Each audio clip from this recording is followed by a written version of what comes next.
Welcome in. I'm Farzin Vasugi, and thank you all for joining me for this episode of the Chiefs Zone podcast on a Tuesday. Yes, rarely do Tuesday episodes, but hey, special occasions called for special times. Very excited for this episode of the Chiefs Zone podcast. Today we have a special guest, former Kansas City Chiefs wide receiver and Super Bowl champion Gehrig Dieter will join us on the podcast. Very excited to talk with him.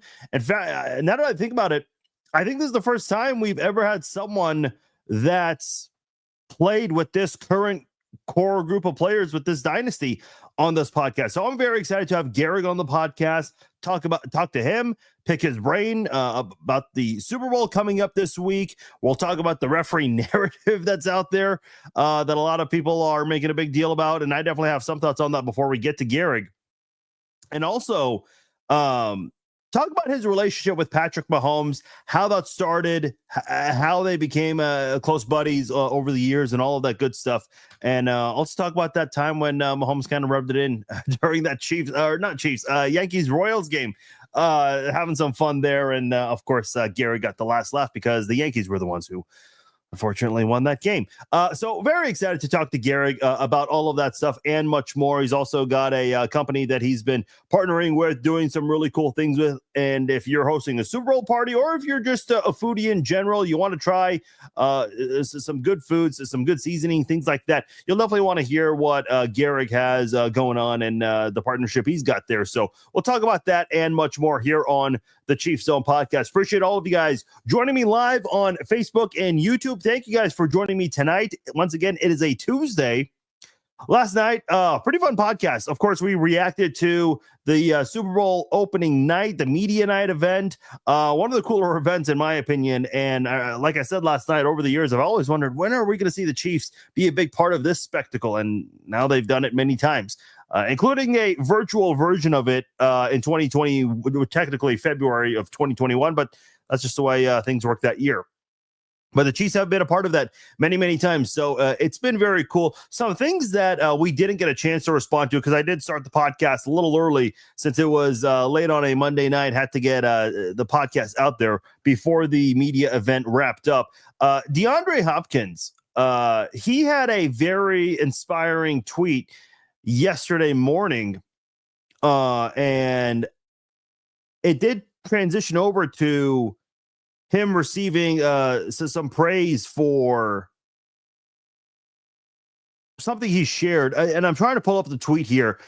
He was talking about how, he's dealt with adversities and he's trying to encourage young kids out there to chase their dreams, no matter where they come from, small household, big household, whether you've got both your parents or in a single parent household.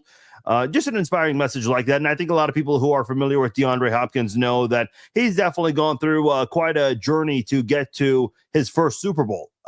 Certainly not the path that guys like Travis Kelce and I mean, you can look at guys like Isaiah Pacheco, Trent McDuffie, George Karlaftis. Those guys in their NFL careers, they know nothing but Super Bowl appearances. Hopefully, with one more win, we can say they know nothing but Super Bowl wins. So it's been that kind of a run for these guys, but hasn't been the perfect situation for DeAndre Hopkins. And it's really cool to see him come to Kansas City, have that inspiring message out there. And then last night, while we were doing the podcast, didn't have a chance to react to this.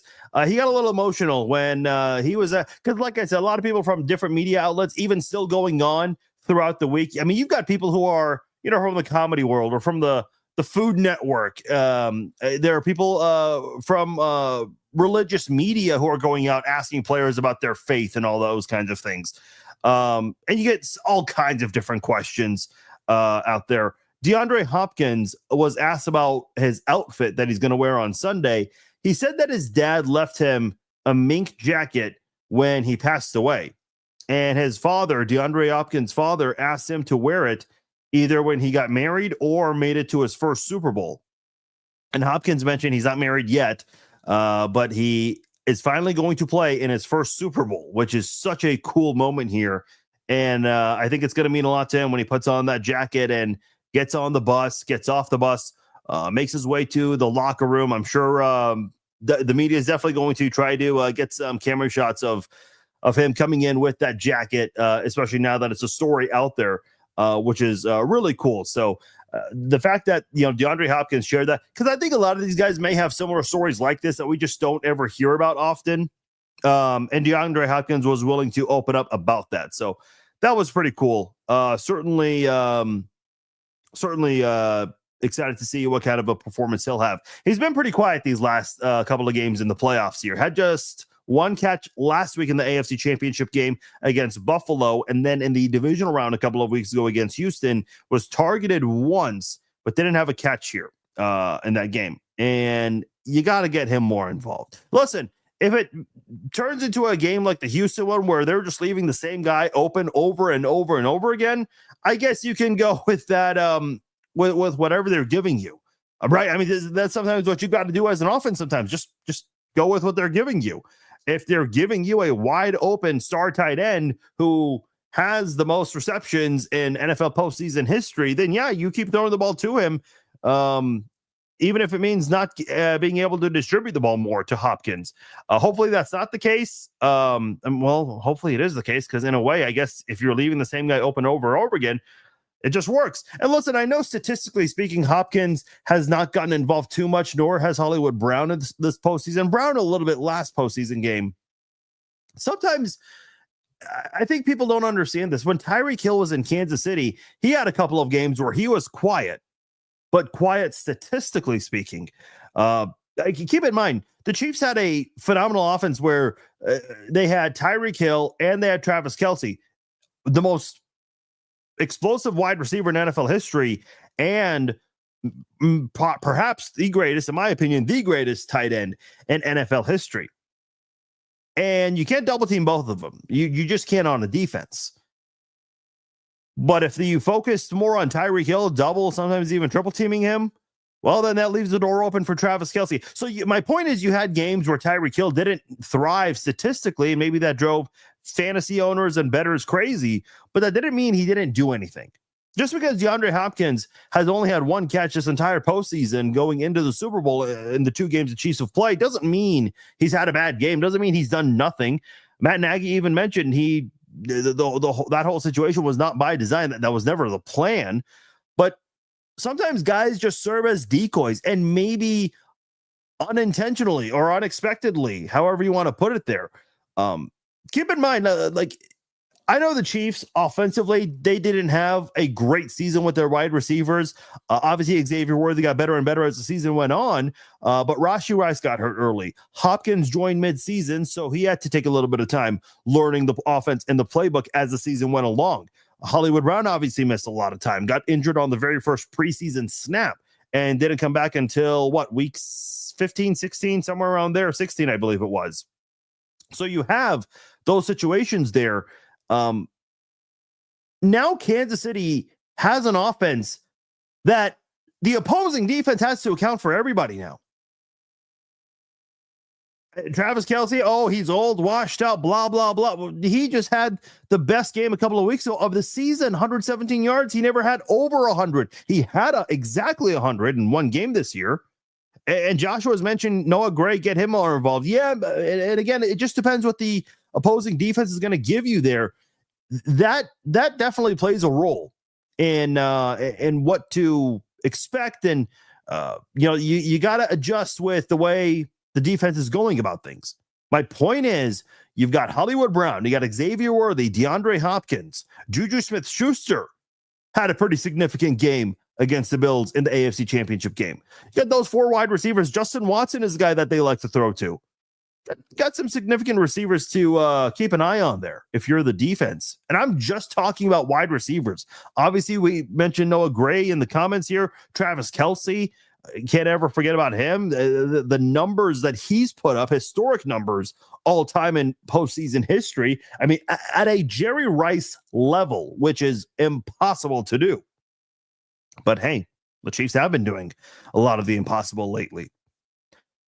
Then you have Samaje Perine, who the Chiefs have been using a little bit more in the passing game, especially on third down. Obviously had that massive third down catch to seal the game. And by the way, you know the Chiefs are going to be gutsy. I mentioned in that AFC Championship game, you were going to see some aggressive play calling there. What did the Chiefs do in last year's AFC Championship game? On 3rd and 9, 2-minute warning, or the 2-minute warning was about to come up. Baltimore had no timeouts. All they needed was a stop, and they get the ball back. Kansas City decided to pass it to Marquez Valdez-Scantling, who obviously was scrutinized for that massive drop on Monday night against the Eagles. They went to him, backpedaling, falling on his back to catch the ball and put away the Ravens in advance of the Super Bowl. What did the Chiefs do on 3rd and long against the Bills in the AFC title game? They threw the ball to Samaje Perine, made a defender, didn't make him miss, actually, outran him, actually, and got the first down, and that was it. That was it right there. So the Chiefs are doing all of these things offensively where you have to account for a lot of guys. Kareem Hunt, we haven't seen it too much. I think the only time we saw it was in that Denver game this year, but in his first stint with the Chiefs before he got cut, Kareem Hunt was someone who was used quite a lot in the passing game. So you know that there are a lot of weapons for Patrick Mahomes to account for. The only guys he didn't get back this year were McCole Hardman and Rashee Rice. Rice, of course, the bigger name. Hardman, not as big of a name, but it's someone who has come through for you in the past. You still have a lot of guys on that offense to pull through with. And I think one of the keys to stopping Saquon Barkley, and I don't think this is going to happen, but look, everyone kept talking about the Chiefs not scoring 31 or more points in a game this season. Well, they just scored 32 on Buffalo, the biggest game of the year to date. Oh, Kansas City's never scored more than 30 in a game. Well, they just did recently against the Bills. So Kansas City, they're clicking at the right, defensively speaking. That's the beauty of this Chiefs team. It was an injury-riddled season. They got a lot of guys back, again, except for Rice and Hardman. Obviously, Sky Moore, he's practicing as well. I think he's more of a practice member there more than anything else. But you got almost everyone back now. And this Chiefs team really started to light up. Remember when the Chiefs got blown out by Denver with the backups? Obviously, Chiefs derangement system. We all know how that works. A lot of people out there were saying, oh, you better hope that the Chiefs don't have any injuries because their backups didn't look too good. Well, first of all, they were running the most bland plays. They had Ethan Driscoll, who ran a route as a tight end into the secondary. There's no way in hell they're doing that with Kingsley Suamataia in a game, in a playoff, in Super Bowl, mind you. So it just shows you this Chiefs offense, even without Rashee Rice, they have the tools to go out there and win a Super Bowl. So I'm excited to see what this offense is going to do in their Super Bowl. A lot of guys making their Super Bowl debuts. There are a lot of guys who are hungry. You have the returning guys who are hungry to either win their second straight or win their third straight. Some of these guys looking for their fourth Super Bowl ring. Guys like Patrick Mahomes, Travis Kelce, Chris Jones, Harrison Butker, James Winchester. Those guys are certainly motivated to get their third straight and fourth all time. And then you have some guys like Kareem Hunt, Hollywood Brown, DeAndre Hopkins, guys who have not won a Super Bowl before, never been to a Super Bowl before. Samaje Perine's been to a Super Bowl before, but didn't win with the Bengals. You have a guy like Charles Omenihu, who does have a Super Bowl ring, but he got injured in last year's AFC Championship game, so he missed out on last year's Super Bowl. And if you look at the behind the scenes, he was mic'd up. Dude, it was emotional for him. Just saying, I get to play in the Super Bowl this time. That's what this means. Therese is asking, do Rice and the other injured players get a ring if they win? Yes, they do. That's a good question. Yeah. I remember, and I think it kind of depends on the team and whatnot. Like Matthew Wright obviously had a massive game winner to win the division and then got AFC Special Teams Player of the Week and then got cut the same week, which is just rare. You don't ever see that. I would imagine he gets a ring as well. I mean, come on, you made the game winner in dramatic fashion the same night you won the division. Like you got to get that guy a ring.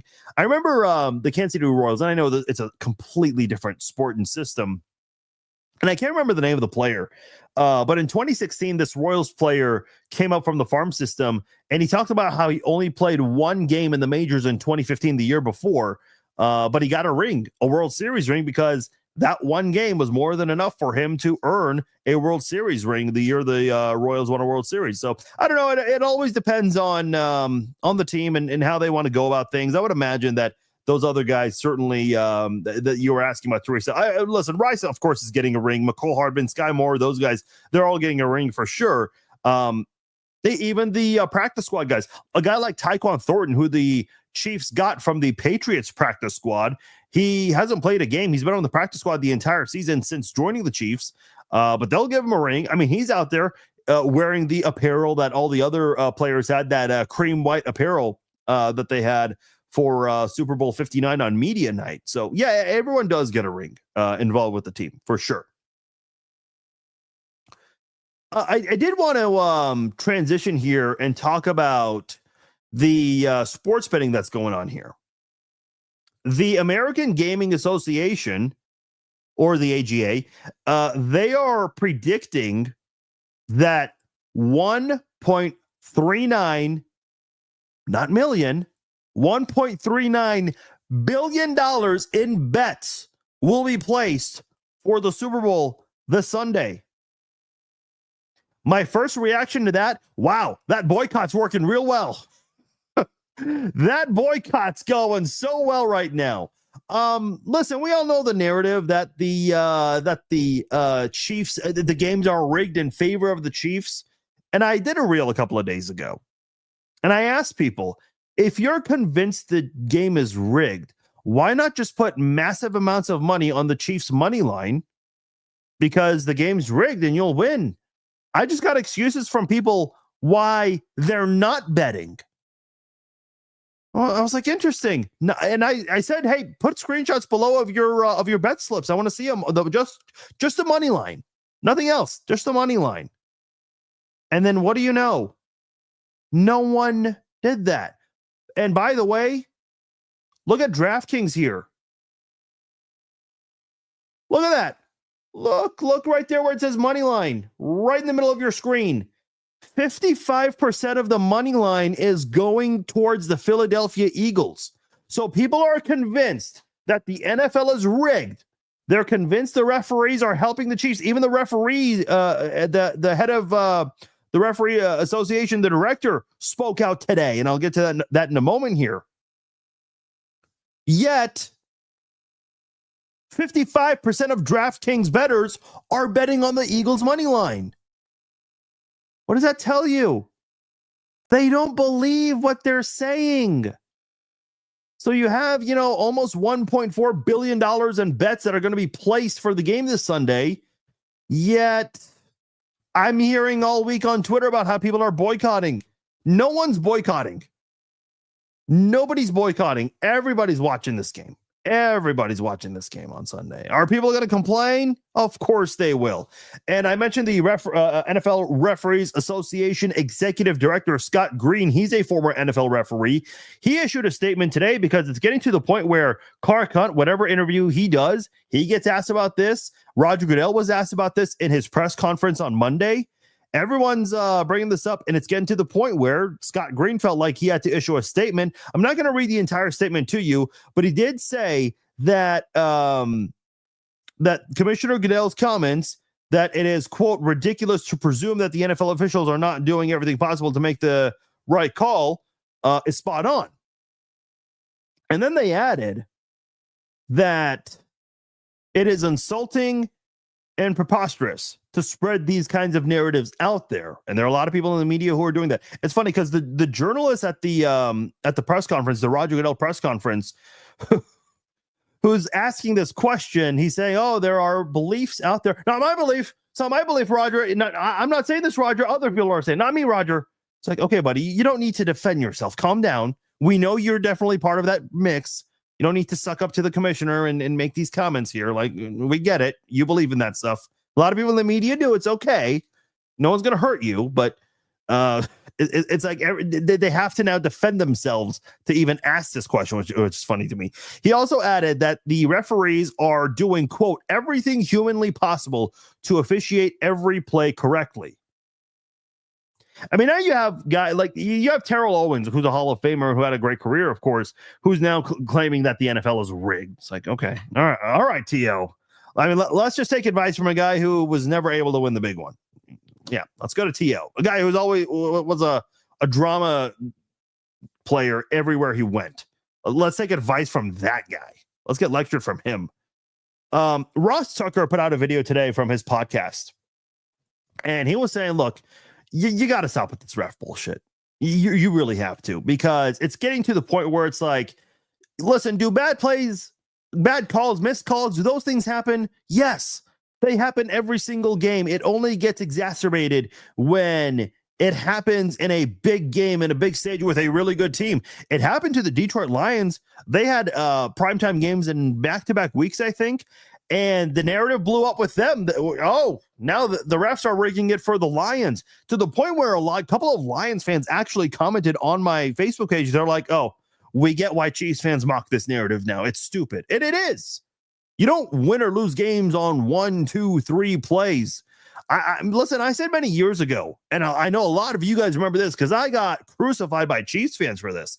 When the Chiefs lost to the Titans in the AFC wildcard game, that was when Marcus Mariota had a pretty bad year. The Chiefs blew an 18-point lead in that one. They didn't lose because of that horrendous call on the Derek forward progress. Remember that one? Yeah, forward progress. BS. But they called it, and they got a field goal out of it. There was another one on a 2-point try where the Titans fumbled and Marcus Peters swiped the ball, and I think he also didn't even let it touch the ground or anything. He just snagged it and ran the other direction. Now, they did stop the forward. That was actually forward progress, in my opinion, but a lot of Chiefs fans disagreed with that, and people felt like you were robbed 5 points by the officials. Listen, the Derek Johnson one was absolutely garbage. And not only that, the league defended the officials on that one, which is what they always do. You didn't lose because of that. The Chiefs were shut out in the second half of that game. Plain and simple. That's why you lost. Chiefs fans did the same thing in the first meeting between Burrow and Mahomes. People were blaming all the bad calls, and I know Tony Romo was even bringing up the bad calls there. But that's not why you lost. You lost because you blew an 11-point lead in that game. That's why you lost. So, again, everyone has their narrative with this, and then when you put out the facts that the Chiefs are one of the most penalized teams, oh, no, it's when the penalties happen. Okay, so it's when the penalties happen. Okay, what was the controversial penalty late in last week's AFC Championship? Oh, there wasn't one, but they're complaining anyway about missed calls. I mean, listen, well, like I said, the Chiefs are one of the most penalized teams. They're one of the worst teams when it comes to penalties and yard differentials off penalties. Teams are not taking advantage of that. You're not capitalizing. It's not Kansas City's fault. That's your problem. That's just the way it all goes down, but that's just the way things go. I'll definitely talk to Gehrig Dieter about that and get his reaction and his thoughts to this whole referee narrative and things that people just want to talk about, which, again, is just funny to me. But, yeah, the American Gambling Association is projecting $1.39 billion in bets for Sunday's game. Even though it's rigged, a majority of the money line from DraftKings is going to the Eagles. Make it make sense, folks. Make it make sense. Real quickly, one last note here. I know a lot of people have opinions about the current president and any politician for that matter. So I'll keep this quick, short and sweet, and to the point here. The president of the United States, President Donald Trump, he is going to be in attendance for Super Bowl 59. He is going to be the first sitting president to attend a Super Bowl. We have seen sitting vice presidents at Super Bowls before. I don't think we've never seen a sitting president go to a Super Bowl. And the funny thing about this is President Trump, right before the season, I guess Brittany Mahomes caught a lot of flack because she liked one of his posts, and he came out to her defense and had a long post on his website, Truth Social. And at the end of it, he says, He's praising Mahomes, both Patrick and Brittany, and at the end of it, he says, "See you both at the Super Bowl." He spoke it into existence. He said he would see them at the Super Bowl, and that's exactly what he's about to do. He's also he cut a lot of flack a couple of years ago during his first term as president when he said, "Congratulations to the state of Kansas. The state of Kansas is proud of you." I don't know. Maybe he's projecting what's going to happen. I don't know. I mean, you never know. Maybe he's onto something with the state of Kansas thing. I know that's if it's sensitive subject, but I'll just leave it at that there. But it's pretty cool. The first sitting president to attend a Super Bowl, and of course, that's going to be history in the making, and so could a three-peat. So, very exciting times indeed. Guys, we're going to take a quick time out here and talk about my friends over at SeatGeek. SeatGeek is where I go to for my ticketing needs, whether it's sports, concerts, any event that is available on SeatGeek. That is where I get my tickets. The nice part about SeatGeek is when you go through an event and look at the ticket prices, if there's a red dot, that means it is overpriced for that ticket. If there's a green dot, that means you're paying a great price for that ticket. SeatGeek keeps it nice and honest, and on top of that, if you're a new SeatGeek customer, you can put in my promo code FARZINE and save $20 off your first purchase from SeatGeek. Go to SeatGeek.com, pick your tickets, and new customers at checkout can put in my promo code FARZINE for $20 off their first order from SeatGeek.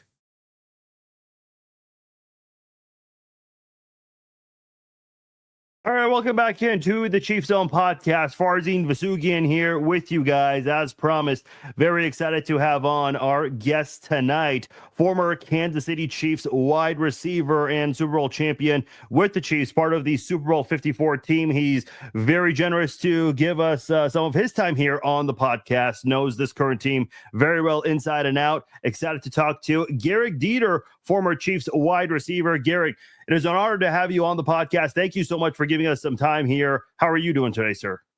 I'm doing good. Hey, Chiefs are in the Super Bowl again. It's a great time to be in Kansas City, obviously, and I'm just excited, man. It's always fun this time of year. There's a million things that are going on, so try to keep up with them as best I can and try to have fun all week. I see your background there, your setup there. You look like you're at a sports bar. You're at Chicken and Pickle, and I know you've done some shows there with the Casey Huddle show. That's where you are right now. Is that correct? Yep. Upstairs here in Overland Park at Chicken and Pickle. It's a great spot for a nice little background set. Feels like I'm in a studio somewhere. So just hanging out. And yeah, Kansas City Huddle. We've hosted that show here, I think 5 times. It's pretty awesome to see the Kingdom come out and support. I think normally we have about 75, 80 guests to come out and where we're doing it at. And anything Chiefs wise, man, the Kingdom's always supporting. So it's a pretty fun show. Before we get started to talk some football, talk about some things you've been doing in the community. I know you're a big supporter of Riga Foods, and I believe you're going to have that as part of your Super Bowl spread for a party you'll be doing coming up soon. For those who don't know, Riga is one of the largest herb and spices and seasonings importers in the country. For those who might not be familiar with Riga, which is probably a lot of people out there, educate us on that. What are they? What do they do? And why are you a big supporter of what they do? Yeah, met them through the Kansas City Huddle show. And one thing about me, that the only thing I cook really at home is steak tacos. So I'm like a huge steak taco guy. Would blend up my own seasoning for it. And when we met Riga, they mentioned to me that they have a couple carne asada, a couple of different options for some seasonings for steak. And I'm like, all right, let me try this thing. And it was awesome. And it's all organic. It's Kansas City local. So supporting local is obviously something I try to do as much as I can. And working with good people. Brad and Pat over there at Riga, they're awesome people. They're very generous. And at the same time, they want to grow their business, and I want to help them grow. So it's a great local company, organic, super clean for families, very easy to use. They have a lot of different options. So I'm happy to support them and continue to work with them. Where you mentioned they're local here in Kansas City, can people find their products at local grocery stores? Do they have a website that people can order if they don't live in Kansas City? Yes, yeah, Riga Foods. Check out Riga Foods. Just Google it. Their website will pop up. They're kind of all spread out in Kansas City. So I think Hy-Vee, Fairway, most major grocery stores in town will carry Riga Foods. So if you see it next time, definitely check it out. It's a great product. Okay, and just so people know, Riga is spelled Riega. Again, Riega, rigafoods.com. That is where you can find some more information. And you obviously mentioned some of the places where people can check it out. So good to hear that. Of course, I know a lot of people like to support local businesses, and that's another local business you can definitely support. And by the way, I know the event is probably still being put together here, but I know for the last couple of years, there's been a Chiefs charity softball game, and you've been a part of that the last couple of years. I know Mahomes, McDuffie, MVS have been part of that as well. You're going to be part of that this offseason again. Is that correct? Yeah. Working with Team Lammy, and obviously with Kansas City Huddle. I love to share my thoughts on some things, and it's softball is something that I love. I love baseball. I love to get out there and hang out with the boys and try to put on a show for as many people as we can. And talking with Cole and Team Lammy this year, we'd love to kind of add in a legends aspect to it, kind of former players type thing where there are a good amount of former Chiefs that are staying in town. So myself, Anthony Sherman. There's definitely a few more that we would love to get out and come support. But it's always fun to get out there, hang out with the boys, just play ball. I mean, there's nothing better than just trying to show Kansas City fans the support that we have for them. Every time we do any type of event, they're out supporting us. So as much as we can kind of engage with them, that's a perfect opportunity for fans to come out and see their players without a helmet on, and just in a different environment. So it will be a lot of fun. I'm excited for that thing this year. You're not from Kansas City, if I'm not mistaken. You were born in South Bend, Indiana. Yep. You went to a few different colleges, but just hearing you kind of talk about Kansas City and the ways you've been active in the community since you retired from football, and we've heard former players both for the Chiefs, the Royal Sporting KC, and even those who played for some of the nearby colleges for KU, K-State, Mizzou. Everyone just has nothing but great things to really say about Kansas City. You could have easily left and gone back to South Bend or anywhere else where you have a lot of family, but you chose to stay here in Kansas City. I'm curious, what is about Kansas City to you that made you want to stay here? Yeah, I would just say the people. They've made it very easy for us in terms of just a living situation. I mean, when you spend time here, you realize how much support is behind the city, especially with any of the sports teams in town, primarily the Chiefs.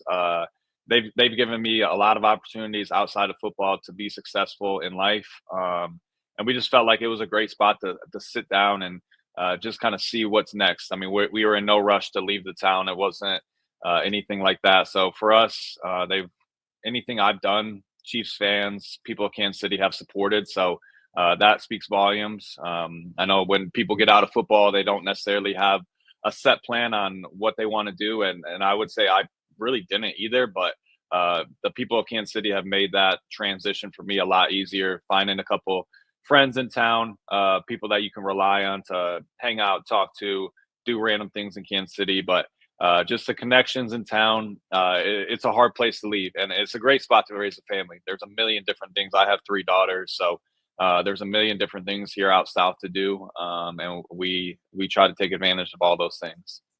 Yeah, it's always really cool hearing those stories from people, why they love Kansas City. You look at Carl Peterson, who was the general manager here in Kansas City for 20 seasons. Things didn't end on the greatest note, of course. The goal was to bring a championship, not a lot of postseason success, but he's still fairly involved in the community, and I think in a low-key manner.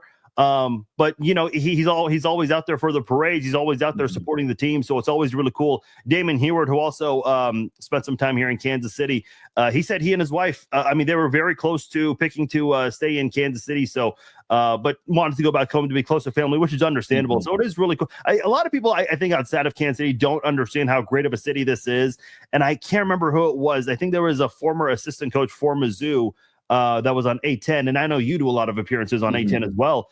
He had mentioned that Kansas City is one of the underrated gems in the United States. That's how he described it too. When you talk to maybe former teammates or anyone in the NFL, when they ask about Kansas City, how do you describe it to them?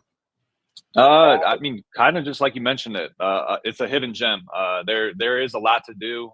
You just have to kind of look it up and be here for a lot. I would say an extended period of time to really realize how much there is to do. I think a lot of people get lost in some of the big name cities, and when malls aren't an option, obviously Kansas City doesn't have a great mall or great shopping, but outside of that, there's a lot to do for entertainment, family, and that's really all you need. Once you get a little bit older, you realize you don't need all the bells and whistles. You just want a great spot that has great people and has a lot to do for entertainment. So I just try to mention to them that if you're coming to Kansas City, there's a great the people are great, very nice. There's a lot of random things to do that you just have to find, but you got to find what you enjoy, and Kansas City will more than likely have something like that.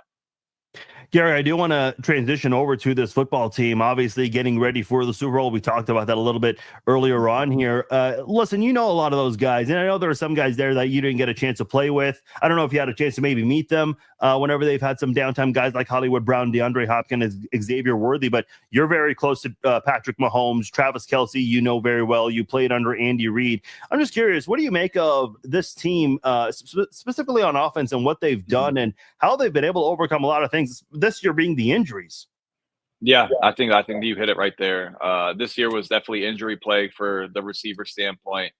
Tight ends too. I mean, outside of thankfully Travis and Noah have stayed healthy all year, but I mean, I think that we've gone through like 4 different tight ends after those guys, and special teams. That's obviously a huge component. And same thing with receiver. Obviously Hollywood getting hurt right before the season starts kind of puts a damper on things because we were relying on him. Obviously Rashid goes down after having a great first few games. So it kind of puts some guys in situations where they might not be ready for it at that time. I think Xavier, obviously, you can point to him being as a guy who's kind of the last 4 or 5 games of the season's really come into his own and be that guy that we saw at Texas, which is awesome. I mean, I think he's playing with a confidence level that's super high, and I think one thing has to do is Hollywood Brown being back. He being back just I think takes a lot of pressure off him to really realize like I don't need to make every single play. I don't need to win every single rep. I have guys outside of myself that can win. So it's really good to have Hollywood back. I think he provides a lot of spacing. I think I think that first game he came back, you could automatically tell like the spacing's back already. Kelsey's getting the ball more. Things are spread out. We're getting on the edge a little bit more. We're more explosive. So they just seem to be peaking at the right time, and that's tough to do in the NFL. And it seems whoever peaks at the right time typically wins the Super Bowl. So all things are pointing to that this Sunday. Obviously, with the Eagles, I mean those guys they're pretty damn good themselves. They have a lot of great players on that team, but I love Coach Reid. I love Spags, and it's tough to ever pick against Pat and Kelsey.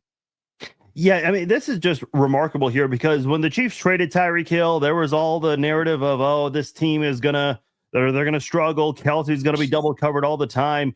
And I remember last year at the parade, at the rally specifically, Brett Veach held the Super Bowl 57 trophy and said this was a rebuilding year, and he picked up the Super Bowl 58 trophy and said this was a down year. And then this year was, I guess the most another vulnerable year because the Chiefs were not blowing teams out, but they're here they are in the Super Bowl again. What do you make of how the Chiefs find a way, whether it's these struggles on offense with the drops or this year with the injuries, trying to bring in new guys and make things work? How does Kansas City figure that out? I mean, you just got to point to Coach Reid. I mean, he does a great job himself of putting the team in those situations all year round with training camp, OTAs, and not every day is going to be easy. Obviously, when you go against Spags defense every single day, you're going to have days where the offense is not doing much. You're going to have days where everybody's explosive and everything's working. But I think the competitive nature within the team itself, in those training camp situations and OTAs where the best are competing against the best, and it kind of goes back and forth. And that's kind of how the whole NFL is. I mean, it's not easy to win. Every person, every team is talented. I think the separation, I mean, it's so small in the NFL between a team that goes 4-12 and a team that goes 12-4.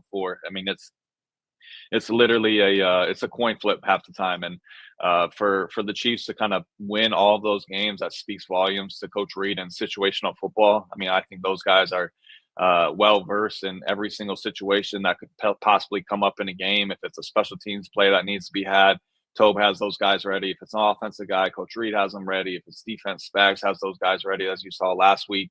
So I just think that a great mix of coaches and players and leadership, and just being in those hard situations all year round. I mean, it's like I said, it's not the first time those guys have gone in those situations. Coach Reed does a great job of kind of structuring his off-season program to where you're going to be in those weird situations where it might happen once a year. It might happen a million times a year, but at some point during the season, coach, somebody will have talked about it, or you have been in that situation in a practice field. I'd like to get your perspective on the whole officiating narrative. Clark Hunt's done some interviews and he's been asked about this. Andy Reid certainly gotten some questions on that. Travis Kelce was asked by a kid reporter the other night, if you could ask a question, what would you ask? And he said, well, I want to know why everyone leans on the referee narrative so much. I remember when I was in middle school, my parents signed me up for a basketball camp at Johnson County Community College, which is a fun camp to go to. And I just remember a lot of people, me included, we were complaining about the players who would serve as the refs not calling fouls, and the coach huddled everyone up. He said, look, we get missed calls and bad calls too. We just got to find a way to deal with it. I mean, look at the Buffalo Bills. They got the Matt Collins touchdown on a false start that the referees clearly missed. In fact, when the Bills beat the Chiefs earlier in the season, they got away with a pick play on one of the touchdown scores there. So listen, everyone deals with bad calls, but I guess, the team that wins the most, and Clark kind of alluded to this, I guess that's when the narrative builds up the most. As a former player, I'm sure you've had some bad calls go against you. I'm sure you've even had some favorable ones go in your favor. What do you make of all the talk about the referees favoring the Chiefs? Yeah, I'd say just it's an easy cop out. It's an easy thing to point to in football. Obviously, every call in football, there's not really any calls that are like I would just say so obvious. I mean, there's a few. I mean, offsides and stuff you can kind of point to, but when it comes to anything else, I mean, football is just so fast, and obviously, when you slow down on replay, you can kind of tell what happens a little bit more, but at the same time, refs make mistakes. I mean, it's part of the game. I'm a big baseball guy. Every umpire has a different strike zone. It's just part of the game. Every referee has something that he does different than the next referee. And I think Chiefs, I mean, Coach Reed knows that. I mean, especially when it comes to like holding and stuff, he always harps on, okay, we have this crew. They're more than likely going to call more holdings this game. Obviously, keep that in the back of your mind. But obviously, in this day and age with media, everything kind of gets blown out of proportion. And that's something that everybody just points to. And it is what it is. At the end of the day, referees have a job to do. They make mistakes. Players make mistakes. Players jump off sides. Players drop balls, fumble, you name it. It's just part of the game. And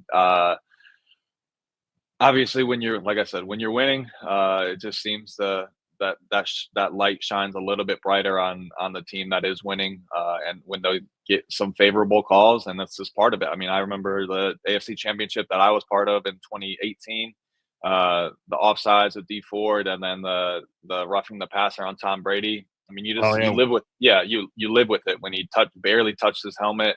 It was his shoulder. Yeah. It's just part of the game, and you have to live with those games and those calls, and it's not perfect. We don't have robot referees and never will. I mean, it's just like I said, it's part of the game. To me, I think it adds a little bit of not excitement, but just adds a little bit of dramatics to the game, and it is what it is. I mean, we can't play a game with no referees. So what's worse, fans in the media blaming a game because of the referees, or fans in the media blaming a game because of Taylor Swift, because apparently she has control of the games now? I'd probably say the referees. I mean, I think you see it a lot more. Obviously, anything T Swift related will blow up, but I just think the referee stuff is crazy. I mean, it is what it is. They're going to make mistakes, and you just have to move on to the next play. The Chiefs make plays when it matters, and that's kind of all it comes down to. So you're confirming there is no script. There was never a script that told you to retire, in 2021. Is that right? Correct. Yeah. I wish there was. I mean, that would make my life a lot easier. If I knew I was going to make the team, or knew what was going to happen the next week, like that would be pretty easy on myself. So yeah, no scripts that I've seen. I've got to ask you about your connection with Patrick Mahomes. We know you guys are very close. You guys both joined the Chiefs the same season, if I'm not mistaken. Yeah. Mahomes was a backup, and I believe you were on the practice squad working your way up. What was it like getting to meet Patrick Mahomes for the first time, and what is he like off the field? Can you maybe tell us a little bit about Patrick that maybe none of us know about him? Yeah, I'd say we're pretty similar people when it comes to off the field stuff. We love sports. We love to compete in almost everything that we do. So I mean, we hit it off right away. I didn't have a car, so I always asked Pat for a ride. My first, I guess, just during like rookie camp. So we spent a lot of time in there, and obviously you get to know somebody, and if it's somebody that you enjoy being around, you're going to spend more time with them.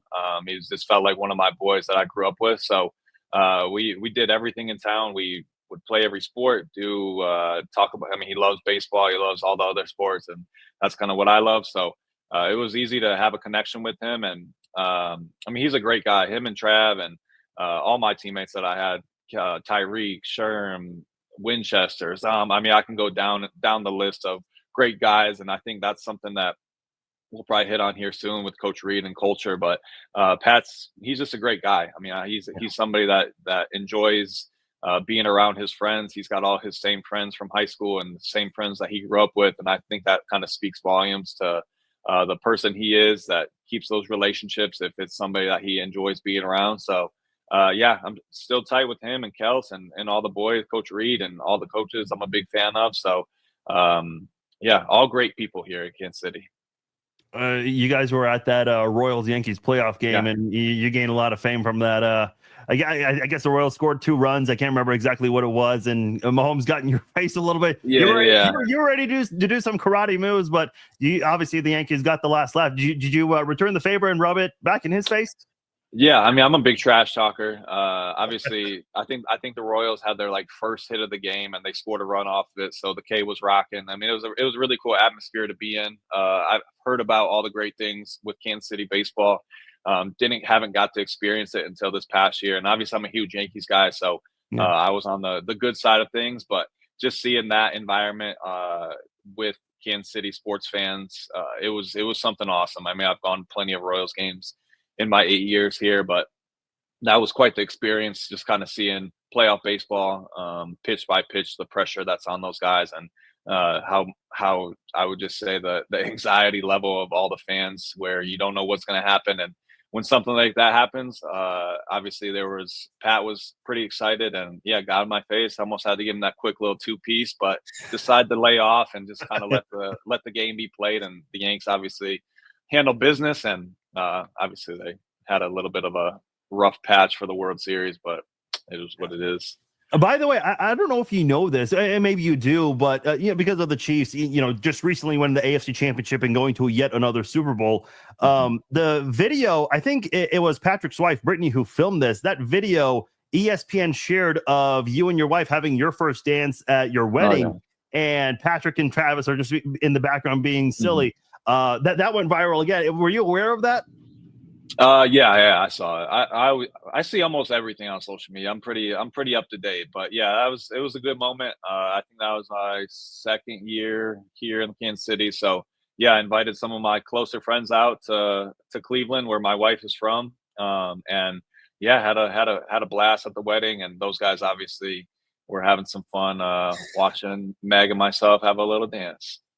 There you go. I got to ask you before we switch to the defensive side of the ball, one last offensive question, and specifically with Coach Andy Reid. You also played for Nick Saban at Alabama. Obviously, 2 prolific coaches, one in the NFL ranks and the other in the college ranks. If I had to ask you, what's one thing Andy Reid and Nick Saban have in common, and what's one thing that makes them so different? What's your answer? I mean, the easy answer for difference is Coach Reid is offensive guy and Coach Saban's a defensive guy. And then similarities, I mean, there's a bunch. I mean, with every great coach, there's a lot of things that somebody can allude to for being the same. I would go right to culture. I mean, I think taking my first I don't know what's going on here.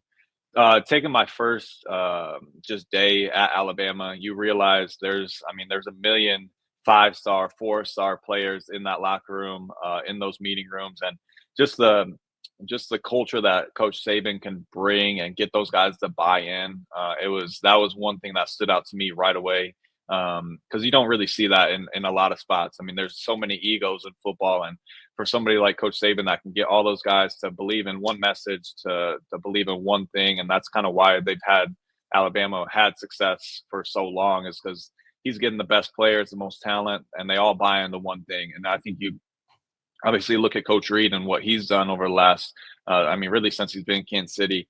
He builds a culture. He brings guys in that fit, and if they don't fit, he tries to figure out a way to make it work. And I think you've seen that he's given guys plenty of chances to kind of be here and show that they can fit the culture and do things that you want to do. But I would just say at the end of the day, getting teams to buy in the culture, buy in the one message, and Coach Reed has a different message every single year. But I'd say that's the biggest similarity. And I think with that, I mean, kind of going back to my times, I think finding guys that enjoy what their role is on the team, I always think that's super important. Not everybody's a Patrick Mahomes, not everybody's a Travis Kelce, but you have 65 guys that are in that locker room, and making sure that everybody's bought into what their job is and doing their job at the highest level. That's kind of something I always took a lot of pride in. Is I know I'm not a number one receiver. I know I'm not a number two receiver. I got to do whatever I have to do to help the team win. And Coach Reed, I think, make sure that everybody feels appreciated for what they do for the team. Obviously, you don't get the limelight shine on you for practicing hard and doing things the right way, being a professional, all that. But Coach Reed was always awesome with kind of just showing appreciation and having that sense of human connection to all his players. I want to switch over to the defensive side of the ball. You alluded to Spags earlier and some of the things that he's done. Obviously, he's gotten a lot of credit for how this defense has performed this season and the season before. They've got a big test. And listen, they obviously had a really successful game against Josh Allen and the Bills, challenging them in the tush push when no one really expected that to be the case. Yeah. Spags, of course, is very famous for preventing the Patriots from having that undefeated season, the perfection that year with Eli Manning and the Giants. They've got another tough test ahead of them, but I think if anyone can certainly come up with a solution and an answer against Saquon Barkley, it's definitely Spags.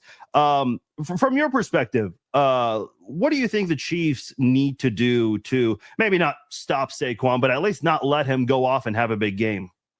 Yeah, I think obviously everything with the Eagles is going to rely on that guy. So I think Spags knows that. I think everybody in the country knows that you have to stop Saquon. You cannot let him go for over 100 yards. You can't let their run game get going, because it's going to open up a million different things. And they have a great offensive line. They have great receivers. Jalen's obviously a great playmaker himself. So you have to stop one thing and try to make it one dimensional. And if you had to play the odds, you'd probably rather have Jalen throwing the ball than Saquon running the ball. So to me, I think you look at what Spags has done against the best players in the league. He always finds a way to contain those guys, and I expect nothing different. I think the boys will be in there. I mean, they're 2 weeks off to lead into a game plan. That's going to help out every single one of those players in terms of being ready to go body-wise, and then Coach Reed and Coach Spags having a great game plan to really solidify what they want to do. And to me, I think it's going to start with just shutting him down early.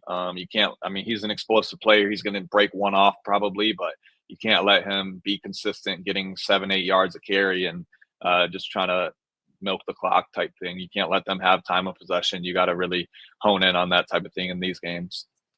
Couple more questions here with former Chiefs wide receiver Gehrig Dieter. I've got to ask you about Harrison Butker, because I don't think he gets enough credit for what he does. And I understand from like the outsider's perspective, a lot of people just don't talk about special teams players often unless something bad happens. Thankfully, that has not been the case with Butker.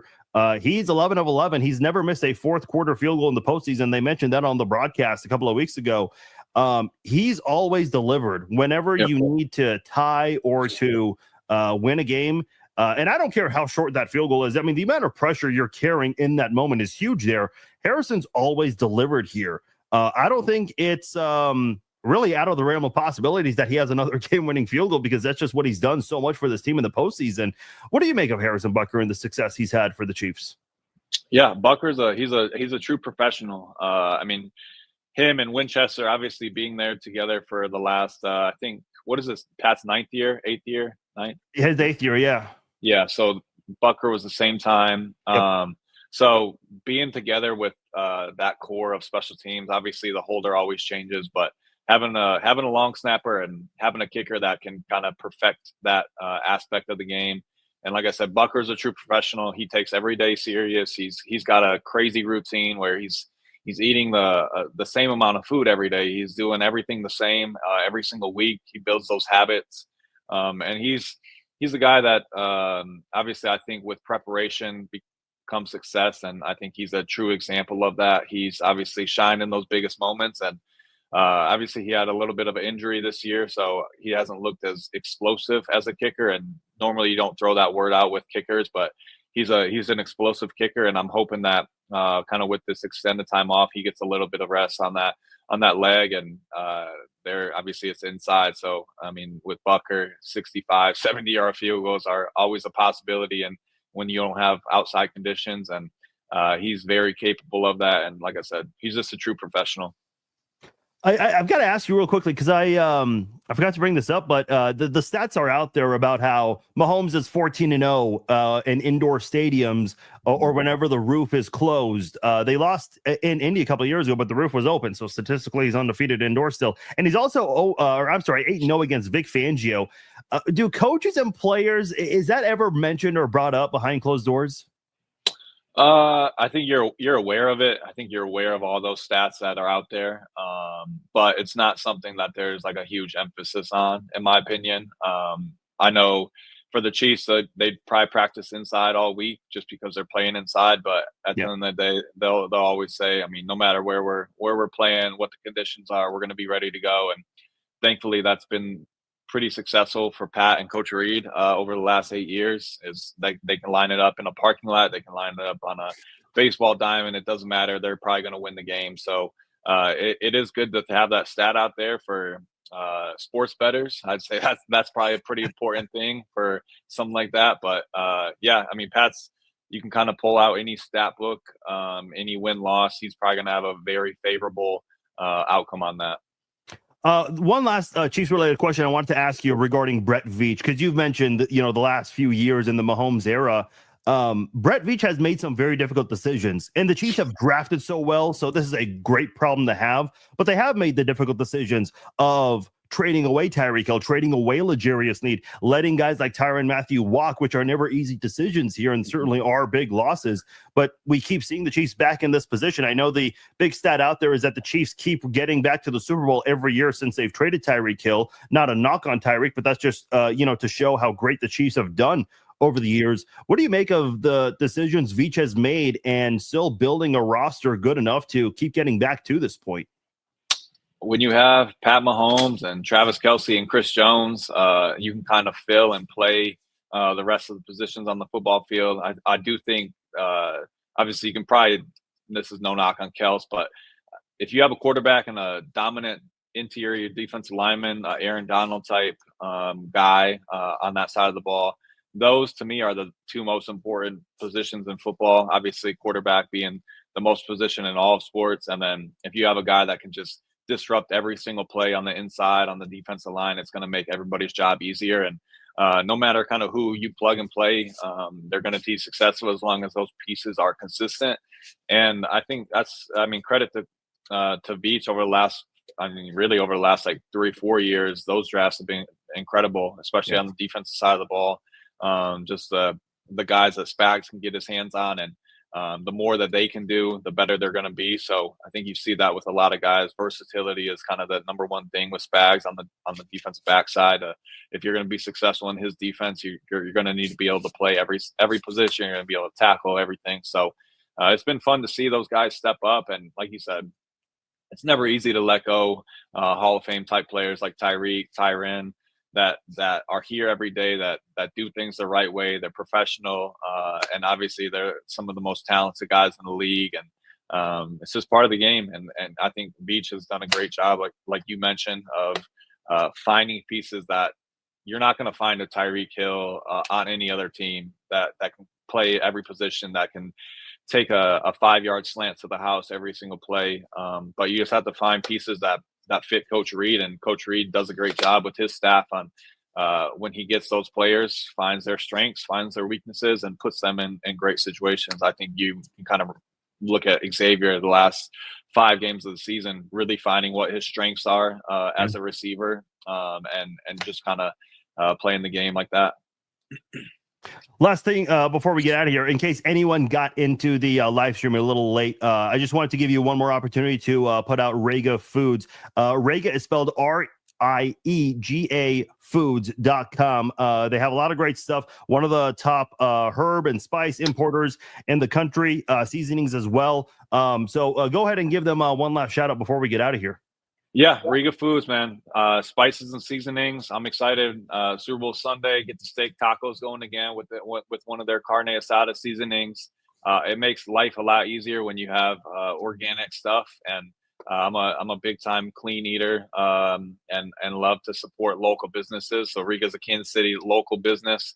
And as much as we can support them, the better. Obviously, in Kansas City, I really feel like in Kansas City, we support local more than any other city in the country. So support another great local brand in Riga Foods. Awesome. Well, hey, Gehrig, thank you so much for your time. A lot of great stuff here. We appreciate your time. Enjoy the Super Bowl this Sunday. I know you'll be in touch with those guys, and give them our best, and hopefully we can celebrate this time next week.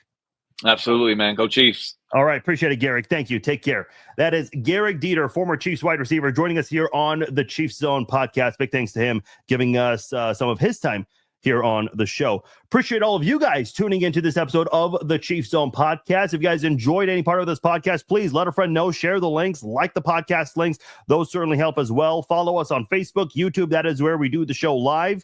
Once again, a big thanks to Gehrig Dieter. I will talk to you all tomorrow. Take care.